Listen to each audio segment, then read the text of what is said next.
मोहब्बतां दा नहीं दुनिया वालो, इत्थे गम दे मारां को गम बैवी हुंदन, हिक्को गम मोहब्बतां दा नहीं दुनिया वालो, इत्थे गम दे मारां को गम बैवी हुंदन, हसी जिंदगी दे सुहाने सफर विच नसीबां दे हारां को गम बैवी हुंदन, हिक्को गम मोहब्बतां।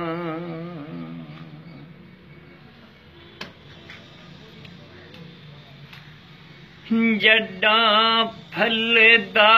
फुलदा है गुलशन वफादा, जड्डां फलदा फुलदा है गुलशन वफादा, हुंदे कलियां को पल, हुंदे कलियां को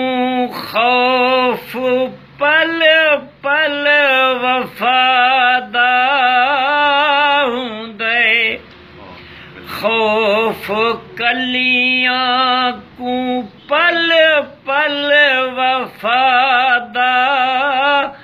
खिज़ां अपने मौसम को आवे न आवे, खिज़ां अपने मौसम को आवे न आवे, चमन विच बहारां को गम बैवी हुंदन, चमन विच खिज़ां अपने मौसम को आवे न आवे, चमन विच बहारां को गम बैवी हुंदन, बज़ाहिर सितारे के दे खुश नसीबिन, बज़ाहिर सितारे के दे खुश नसीबिन, जड्डां देखो चंदे ओ दिस दे करीबिन, जड्डां देखो चंदे ओ दिस दे करीबिन, फिजा अपनी रंगत को बदले ना बदले, फिजा अपनी रंगत को बदले ना बदले, सहर दे सितारां को गम बैवी हुंदन, सहर दे सितारां को गम बैवी हुंदन, जेकर अहले दिल हो ता दिल चीर देखो, जेकर अहले दिल हो ता दिल चीर देखो, गमे जाने जाना दी तासीर दे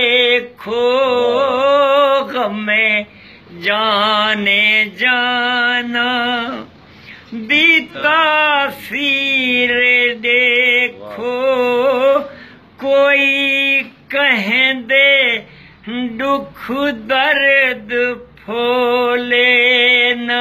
फोले हिजर दे बीमारा को गम भी होंदन हिजर दे बीमारा को गम भी होंदन जे देखो ता कब्रां ते फुल सुक दे पैन जे देखो ता कब्रां ते फुल सुक दे पैन संगूं निखड़े सजना दे मुल चुक दे पैन संगूं निखड़े सजना दे मुल चुक दे पैन कोई हाल मोया दा चावे न चावे कोई हाल मोया दा चावे न चावे शिकस्ता मज़ारा को गम भी होंदन शिकस्ता मज़ारा को गम भी होंदन मता समझो बेवस दीवाने दी गल है मता समझो बेवस दीवाने दी गल है ज़माना गवाह है ज़माने दी गल है ज़माना गवाह है ज़माने दी गल है मथे कहंदे मेहराब होवे न होवे गुनाहगार सारा को भी होंदन गुनाहगार सारा